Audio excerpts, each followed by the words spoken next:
we go again. AC. Is that the good word for today? I think so. We got AC today. We're headed to Hillsboro, North Dakota. We're gonna be rebuilding the entire rear rank on a 68 row 1890. So 34 rows, we'll be doing pretty thorough rebuild. And we're gonna be doing a few newer fixes, typical fixes as well. Overall, it'll be a good rebuild and we're looking forward to it.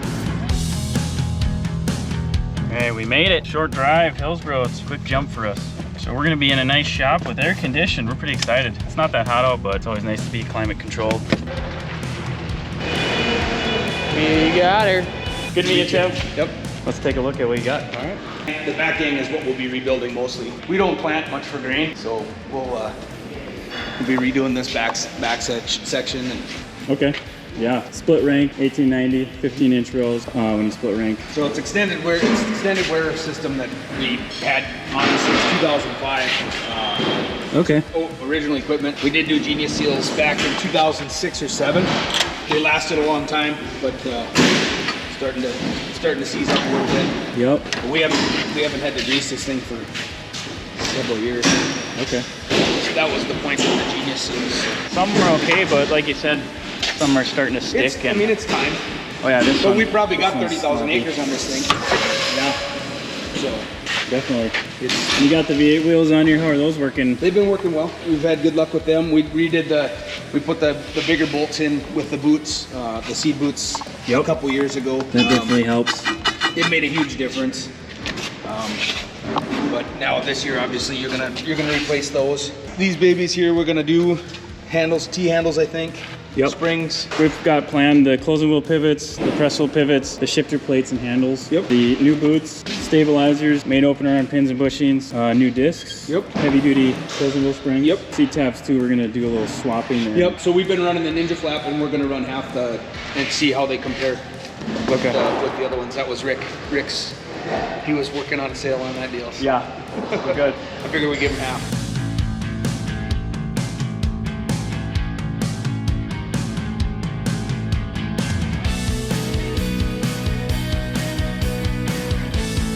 You guys got a rhythm going here already? Good deal. So that's one thing that we like to do is we go through the entire drill. Whatever repair we're doing, we inspect it. We make sure that everything is working properly. And you know, if depth adjusters are stuck, we look at, hey, does this need to be fixed? We engage the farmer, the customer, and we make sure we get a plan so that when it's all done, everything's functioning properly and the way it should be. Customer put Intelligent Ag wireless blockage on here. He's really liking it. He did a variable rate system on his air cart, and when you do that and you switch to a John Deere rate controller dry, you cannot run your OEM blockage through the new controller, and so that just pushes you to not have blockage, or you have to put an aftermarket on. So this is a great alternative. So Paul's going through here and marking anything that's stuck.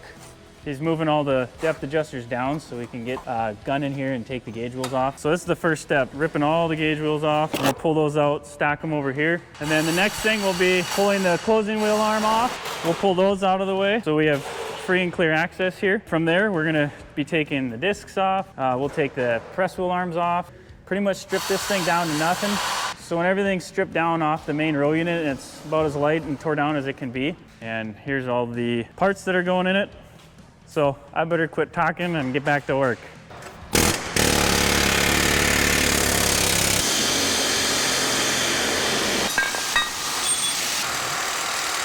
One thing we often run across is stuck feed tube right in here. And unfortunately the bolt broke off in there. So without drilling and tapping, the best way to do it is to take a hammer and hit it and break the boot. So I'm going to show you guys how to get some of the grease in these depth adjuster pivots. Here you can see this one I did a little excessively just because it's so stiff, but I want to make sure that these are going to be pivoting for years to come. This one came out of it. This one and that one are definitely going to be getting torched out.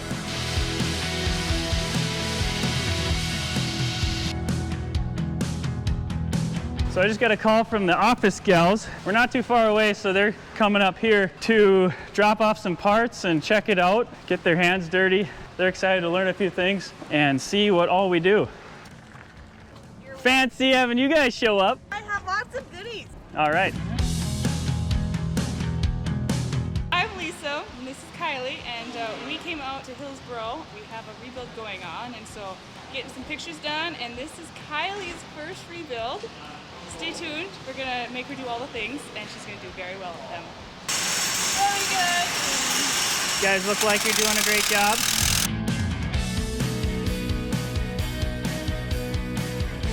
I'm gonna quick show you guys one way of dealing with some of the stuck depth adjuster pivots. So this one's got 3 or 4 and they're completely seized. No matter what you do, you can beat on them. They're either completely seized.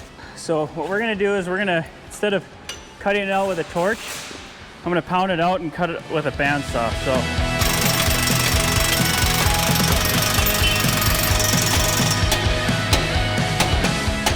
We bring this bad boy in.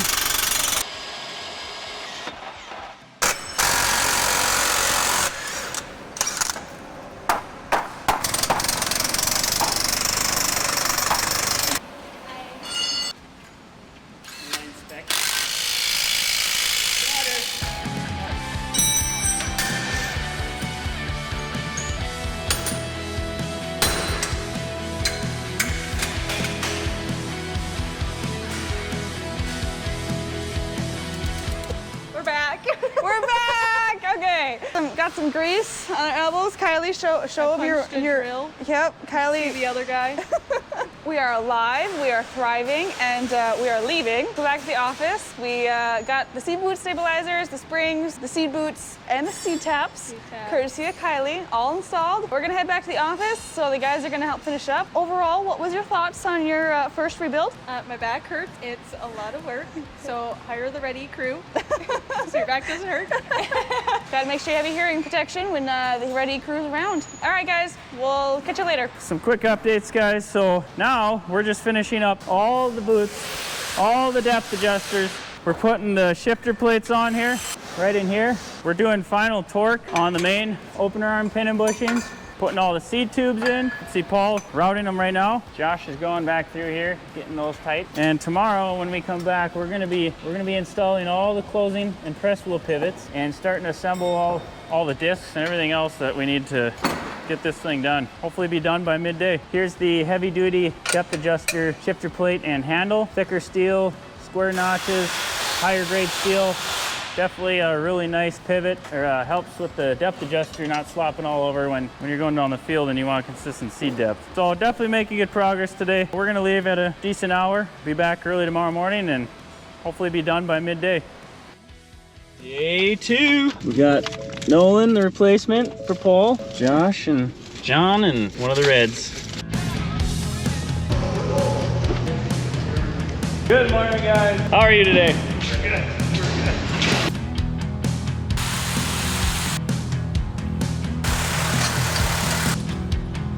Hey guys, we got a good roll going here. We're putting in all the new closing wheel bearing pivot kits. This is a brand new design. It's got a custom designed high grease pack bearing here, and we put 2 of them together just like this with a spacer in the middle, and that here John is pressing these into here, and that's going to be the new closing wheel greaseless bearing design. Just laying everything out, we've got all our parts ready to go back together. Here's an example. We just put this together here to prove it out, but we've got our heavy duty closing wheel spring, and this is with the bearing kit in. I don't have the new hardware. We're going to take this off again, but this is just to show that it's going to pivot freely, not bind, and it's going to work as we're intending. Other than that, we're coming along really well, and it'll be no time and we'll be done with this thing.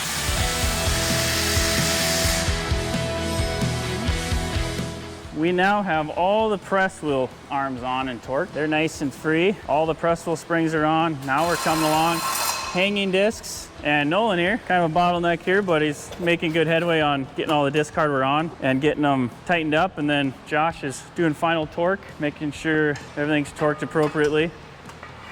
And then John's coming along here, putting all the closing wheel arms on, closing wheel springs. These are the heavy duty ones. And then he's putting the gauge wheels on now. So this is the last step. Those rolls will be done. The last disc bolt is going on, or fastener, as engineers like to call it. All the discs are on, closing wheel arm, gauge wheels, all going on. Coming down to the end. So we did 34 row rebuilds. This one is a 68 row machine. It's an 1890, 42.5, 7.5 inch spacing, but they primarily only do 15 inch. They split rank. They get the 15 inch out of the rear rank. And so this is the one that they do almost all the acreage on. Up here, they just do some cover crops, so they really don't need to worry about that. These are the main rows. We got all these done. We stripped it all down, and we got new seed boots here, boot stabilizers, new seed tube bolt, new discs. He's already got the V8 wheel, which is going great. We put the vanilla seat tabs on. These are the extended wear boots. New shifter plates, depth handles, closing wheel bearing pivot design, greaseless, heavy duty closing wheel springs. Also the round press wheel spring. So everything is freely pivoting, nice and tight, not sloppy, looking really nice.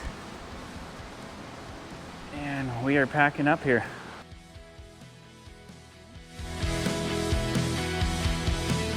Here and we're gonna get going down the road. I think I'm gonna take them out to a steak dinner. We're pretty hungry. It's a little after 1. We're ready to go.